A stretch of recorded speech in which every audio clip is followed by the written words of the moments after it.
Welcome to the Deep Dive. Today, we're getting into something really practical. Yeah, we're going beyond just, textbook definitions for some common English phrases. Exactly. You shared this great YouTube transcript loaded with examples, and our mission, really, is to unpack 5 of those phrases. Figure out when to use them, how they actually sound in conversation. And maybe sprinkle in a little American humor, see if we can make it stick. We want you feeling confident using these. Absolutely. Because context is everything, isn't it? It's the subtle stuff. Totally. So the 5 we're hitting today are: you're natural, then I can't complain, fingers crossed, always useful, I'm almost done, and I'm not in the mood.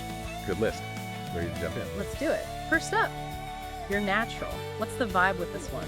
Well, at its core, it means someone seems to have, an innate talent for something. Just comes easily to them. Right, there's this sense of inherent skill. The transcript had some good examples, like, you're a natural leader.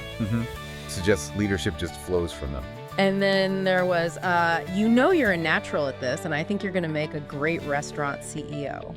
Yeah, see, that really points to effortless skill in a specific field and potential. It's definitely a step above just saying you're good, isn't it?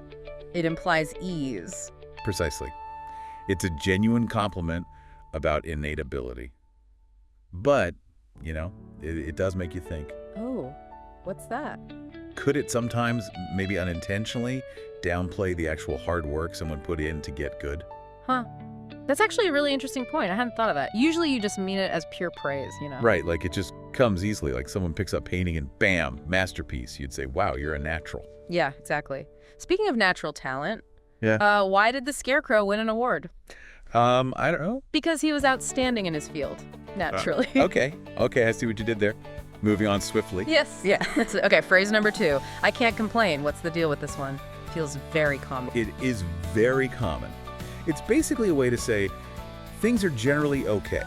You're satisfied, or at least there are no major problems to report. Kind of understated, though, sometimes. Often, yeah. It's polite. Things might not be perfect, but they're good enough. The transcript showed this. Right, we saw, I can't complain about my boss. Pretty straightforward. Okay, boss. Acceptable. But then there was that other one. As for me, I can't complain, but he comes up to visit from time to time. That little but changes things, doesn't it? It does. It adds a slight reservation, like mostly fine, except for this one thing. Still, not complaining overall. And then the simple, you know me, I can't complain. Almost like a default setting for some people. Exactly. And that touches on something interesting, that sort of cultural preference for understatements sometimes. Yeah. It's not effusive praise, but it avoids negativity. So is it just being polite, trying not to burden people with, minor gripes? I think that's a big part of it, yeah. It keeps things smooth. You signal contentment without, going over the top or bringing the mood down. Makes sense. It's a useful little phrase. Okay, so why don't scientists trust atoms? Uh-oh.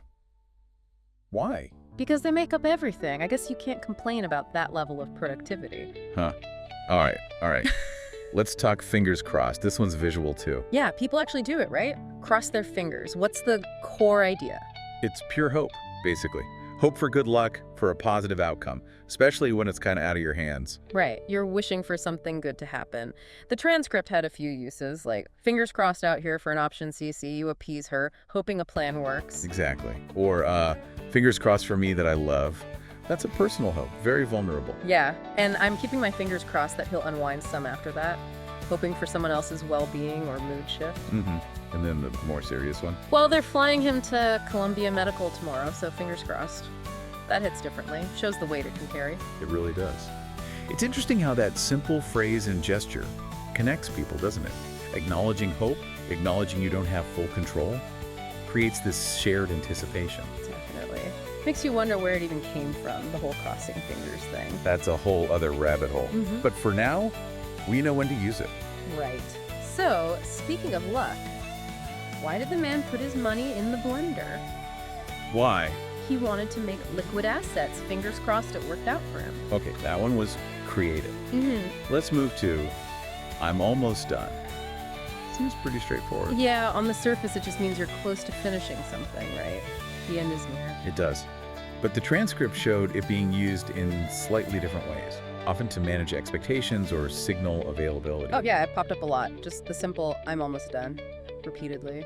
Like a status update. Then there was, I'm almost done here. Okay, maybe reassuring someone waiting? Could be. Or listen, I'm almost done here, which might be a way to gently signal you need to wrap up a call or conversation. Right, and I'm almost done with yours. Clarifying the task is for the listener. So the key thing here is how it functions socially. It sets expectations, but let's be honest, Yeah. we've all heard almost done when it felt like it took another hour, right?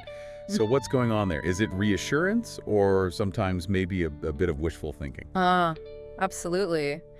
There's that ambiguity, isn't there? How almost is almost. Creates a bit of tension sometimes. Exactly. Okay, joke time. Why are tasks always borrowing money? No idea. Because they're always saying, I'm almost done, just need a little more time. Get it, almost done. Oh dear. Okay, last one. I'm not in the mood. This one feels pretty unambiguous. It really is. It's a direct statement.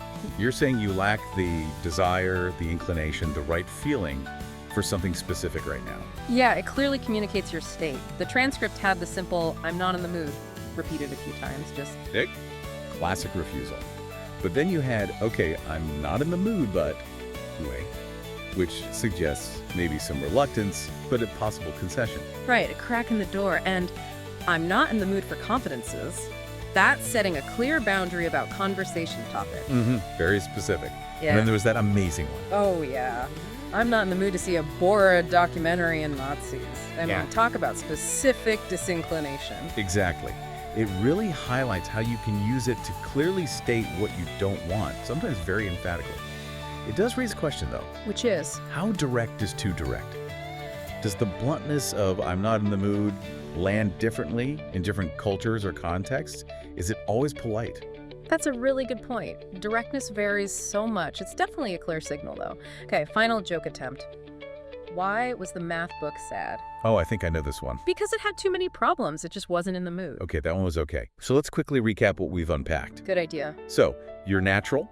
It's a compliment about innate talent, maybe with a hidden layer about effort. I can't complain. Signals general satisfaction, often understated, polite. Right. Fingers crossed. That's expressing hope, wishing for luck when things are uncertain. I'm almost done. Tell someone you're nearing completion. Manages expectations. Sometimes ambiguously. And finally, I'm not in the mood. A very direct way to state you don't feel like doing something. Sets a clear boundary. Perfect summary. So hopefully you listening now have a much better feel for these phrases, not just the definition, but the when and the how. And the why. Why people choose one phrase over another. We've looked at examples, thought about some nuances, survived my jokes. Mostly. Yeah. The next step for you is really just to start noticing these phrases out in the wild. Listen for them. Yeah, and maybe try them out. See how they feel in your own conversations. Context is key. Definitely. Pay attention to how people react to. And here's something to think about. These phrases seem so simple, right? Everyday stuff. But understanding them really opens up little windows into cultural norms. How people interact politely, how they express hope or frustration. That's so true. The mundane can be quite profound. So, what other everyday English phrases make you pause and think, what's really going on there? Mull that over until our next